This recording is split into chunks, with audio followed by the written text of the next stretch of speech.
Hello internet, to my dear 97 subscribers that probably won't be watching this video anyway. My name's Moon and I'm making this video today because today is very special to me. Today is officially 730 days since I came out, which is precisely 2 years. And I want to kind of make this my own tradition every 365 days.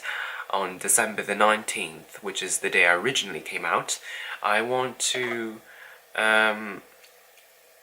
fuck, my grinder just pinged. Talk about how I've grown as a person, how I've been feeling, what I've experienced, and this year, first of all, I turned 18. My hair is a lot longer than when you last saw me. I want to talk about going to Pride for the first time. I want to talk about Grindr. Grindr is a big part, I suppose. I want to talk about, not so much about what it's actually intended for, which is for hooking up. I haven't been doing a lot of that. I want to talk about making friends on Grindr. And I think a big point is having sex for the first time. I don't know, it's different for everyone, I know. But for me, it was a big deal, and I want to talk about that a little bit and how, because after that I've made some big changes to how I see love and how I see relationships and where I'm headed in the near future, stuff like that. So yeah, I've grown so much and I see things so differently now. I barely feel like the same person I was last year. So yeah, let's get to it. So, the first thing, I got my car in April, and being able to drive in this country is just massively important. Now I get to explore all the places I've always wanted to. And the first thing that I did was drive down to Cupertino, which is 70 miles down south from where I'm at. To visit my best friend Jasmine. We haven't seen each other in a year since she graduated, and she didn't have a car either, and together we experienced so much together. We went to Pride together, we went to Folsom, we went to a rave, we hang out all the time now, and as a loner, as someone who just simply doesn't get along with other people for some reason, I understand more than most how important a good friend really is. I'd rather have just her than 50 friends that I can't really talk to. So yeah, I want to formally recognize her. And if you're watching this, I love you so much, and thank you so much for being here for me when I need you, and I hope you know, when you need me, I'll be here, always, I promise. Thank you. Okay, anyways, the first thing that we did together was go to Pride in June. We did both days. To me, it always felt like this sort of pilgrimage that I just had to pay. I had to go at least once. Luckily, I did like it. We did both days. So first was Saturday. It was the Union Square celebration. There were tons and tons of people. Good food, good music. It was actually one of the first times I ever danced, which is incredible. I look so dumb when I dance, but I did it. And there were these really hot guys on stilts, which was weird, but I loved it. What else? Let's see. Oh yeah, and couples.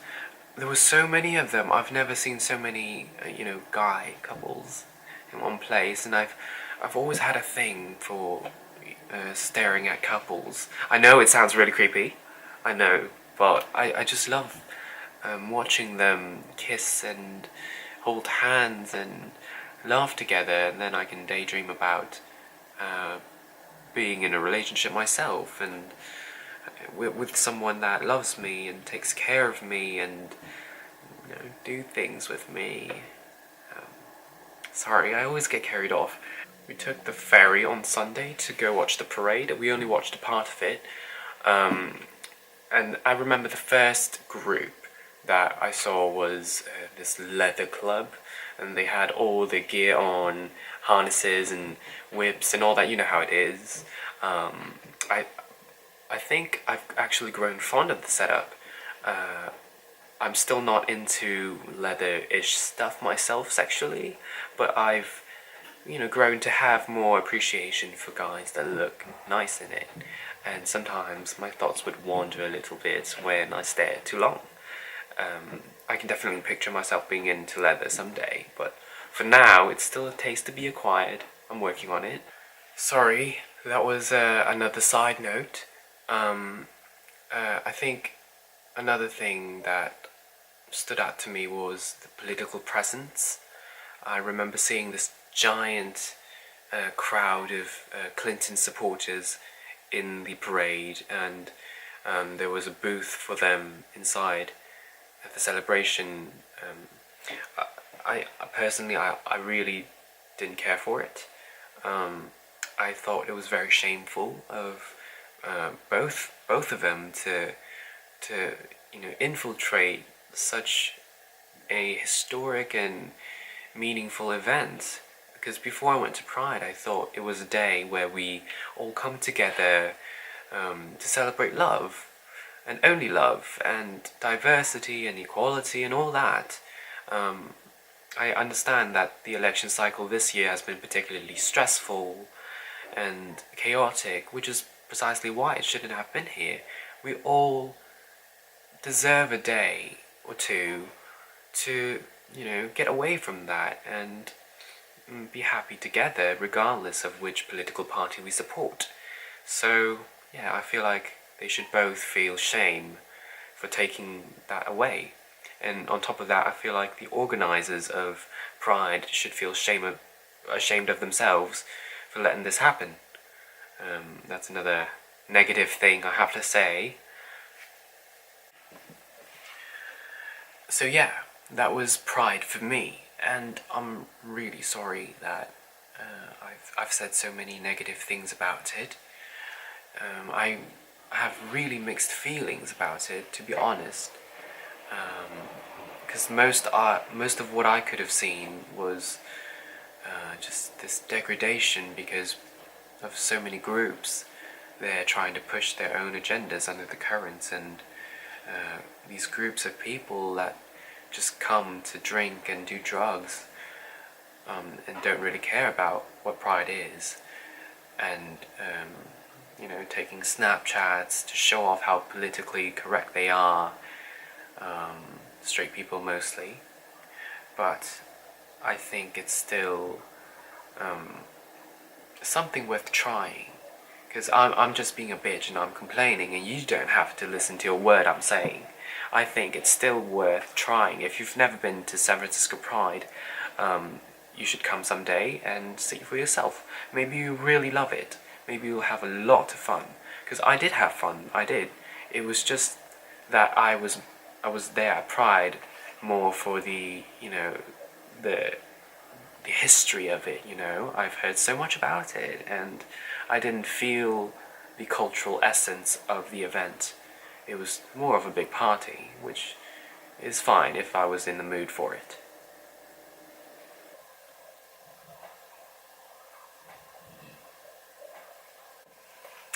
And next up is Grindr.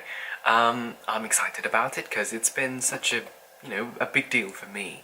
I've started using Grindr since July, and although people say it's a hookup app, I never really used it that way. I don't use it to look for random sex, because I've always been a loner, as I've said, and I just can't find people in my school that I can connect with. So Grindr is sort of the perfect tool for me. A lot of people have told me that I shouldn't use Grindr to look for friends though for some reason, and that there are better places to look. I understand that, but I don't think every guy on Grindr wants only sex, and there are plenty of quality men that care about me as a person, rather than just my butt. I know that from experience because I've befriended several of them, and some of my best friends now are guys I've met on Grindr.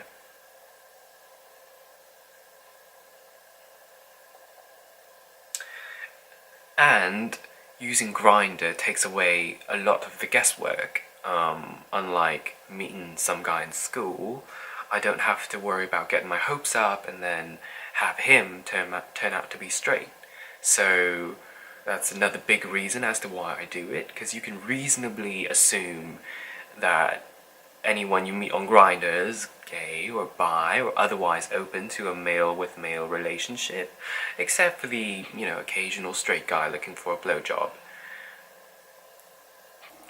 And amongst the quality men I've met on Grindr, I want to talk about this couple in specific, Alex and Chris. I think their story is something truly worth looking up to. At least for me it is. They are from Mississippi, and they met each other on Grindr also. So from what I've heard, from what they've told me, Mississippi isn't a really accepting place, especially for people like them, people like us. So Alex thought, fuck it, and he started saving up for years, and finally he ran away with Chris to come here to start a new life, and now they live in a little house in Berkeley. Alex goes to work and Chris goes to school, and everything just works out, and they're just the happiest couple I've ever seen. I love hanging out with them. I love watching them interact with each other. They're very significant to me because they're the first people in my life that I would really call my people. I think it's because they're also from somewhere far, far away. Mississippi and California are in the same country, but just entirely different worlds. And I feel like we all ran from oppression to come here, to this magical land, to chase our freedom. And it's this poetic spark that really connects me to them emotionally. I feel like I'm in love whenever I'm with them. Not necessarily with Chris or Alex, but with, say, the idea of love itself. Whenever I'm with them, I just feel like if I work hard enough, if I truly give all my effort, then I will have what they have someday. Someday I'll find someone who loves me, and perhaps most importantly, that person will understand how hard it can be in other places of the world, and someone who remembers what it's like to live in fear. So I guess I kind of figured it out. The deciding factor for who I choose to love isn't really a face carved by angels or just anyone who chooses to love me back. It's someone that understands me, that understands my past and especially the hard bits of it. Someone who can relate. That's what's most important to me, and that is what I'm gonna chase after from now on. So yeah, that was Alex and Chris, and I'm very grateful to have them in my life to inspire me and to remind me of why I'm here and what I'm looking for in life. Sometimes especially this year, with all these things going on, it's hard to keep my goals in sight, and they helped out a lot with that, so I'm very thankful. Okay, next I want to talk about having sex for the first time. Remember last year when I said that I don't want my first time to be a grinder hookup. But I don't want to just go on Grindr and bang a random hot stranger. That's exactly what I fucking did. So, I met up with this really hot guy named Aaron, and there was something about him. He made me feel like really wanted, as if he like actually wanted me. You know what I mean? I guess that's why I had sex with him, or it could be because I'm a normal, functioning teenage boy that just wants sex. But on the real though, I don't really know why. I guess I just want to believe that there was some special reason for me to give up after holding faith for so long. And if the wildest thing isn't that I had sex with a random stranger, it's that we did it in public. We did it on the cold concrete floor of a basketball court at 2 a.m. I remember I was so nervous when he brought me into that basketball court, and I was so excited, but I was also scared to death. And afterward, I felt so weird, but I loved it. He was really gentle, and he knew what he was doing, and he guided me through everything. He was nice, but afterward I still had this really bad limp. I was wobbling and falling over while we were trying to make our way back to the car. I think it was just so wild. Like, we were having sex on the concrete floor, and anyone could have just walked in and saw us there. In fact, you don't even have to walk in. You can just stand outside and you can see through the gate, and you'll see us. So yeah, I never in my wildest dreams would have thought that any of this would happen. But I don't really regret it. I liked it, at least the sex part. And that's the trouble. It was the part afterward that got me thinking, the emotional part. And to Aaron, there was no emotional part because he's used to sleeping with other people, random strangers. But I'm not.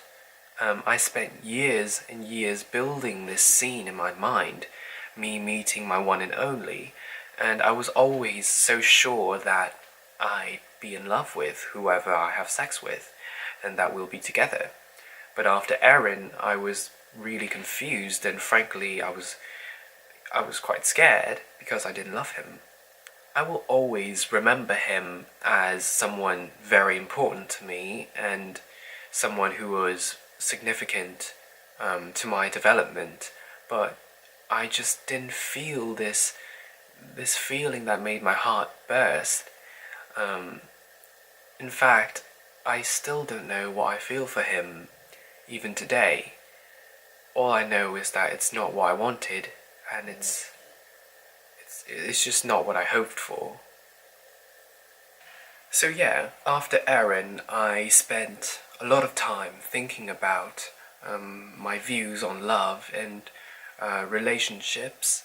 I kept on going on Grindr. I met up with more guys. Some I did sexual things with, some I didn't. And soon I began to realize that sex doesn't mean nearly as much as I thought it would. I still have very, very high standards for who I sleep with, but it's no longer this binding force that compels me to love someone and kills me on the inside if I don't feel all those things. And now I believe it's the way it should be. I'm young, and I no longer feel guilty about wanting to experiment and explore what this world has to offer before finding my man, settling down, and closing myself off from new people. I think even then, even after I found my man, I would still want this. I want this mutual agreement that we can both have sex with other people. I think although I won't exercise this right very often, but I think it's important to keep some doors open, so to keep our relationship fresh and so to not suffocate us. I think this way, if he truly loves me, he will stay safe outside and he will always come back to me. And if he loves me no more, he can feel free to leave and set us both free instead of lying about it behind my back and stringing me along while we waste our lives away. Sex is just sex, and it means no more than what we make it to be. It's the emotional bond that holds it together. At least that's what I believe in now. And it's so different from what I thought last year. But I think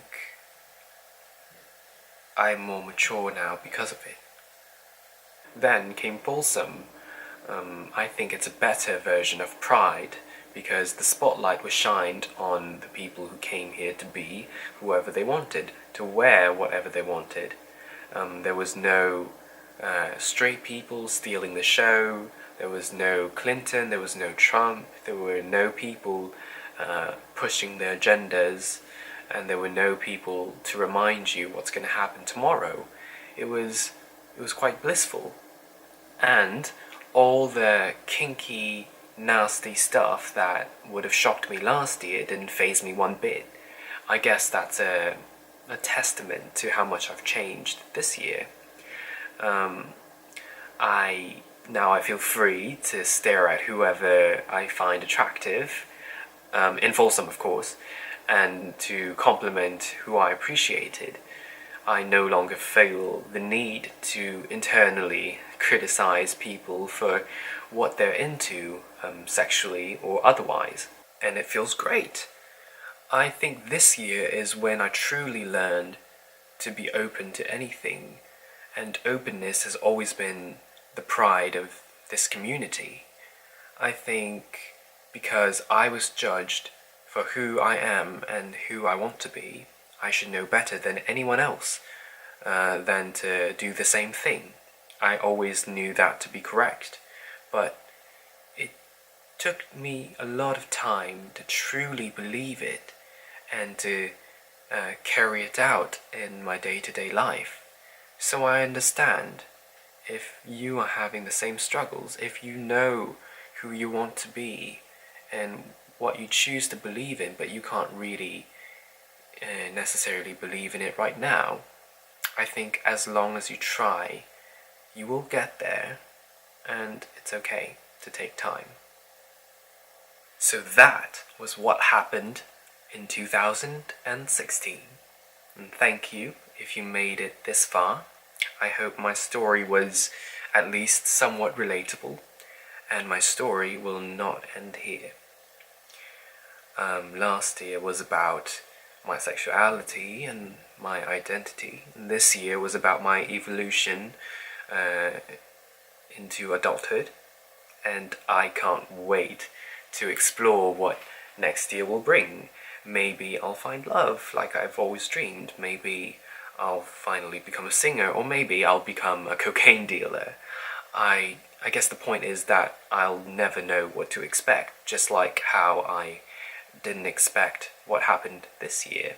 But I'm optimistic, and I have this feeling in my heart that everything is going to be alright. And I wish that you can believe in that too, that everything is going to turn out fine, and growing up feels amazing. Thank you.